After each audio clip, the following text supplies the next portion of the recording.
Ikaw po nga ay biglang nagbago, naging matigas ang iyong ulo, at ang payo nila'y sinuway mo. Di mo man lang inisip na ang kanilang ginagawa'y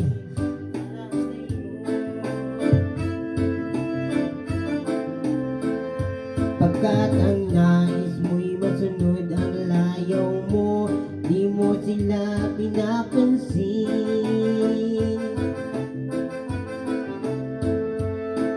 Nadaan pa ang mga araw at ang landas mo'y naligaw, ikaw ay nalulong sa masamang bisyo.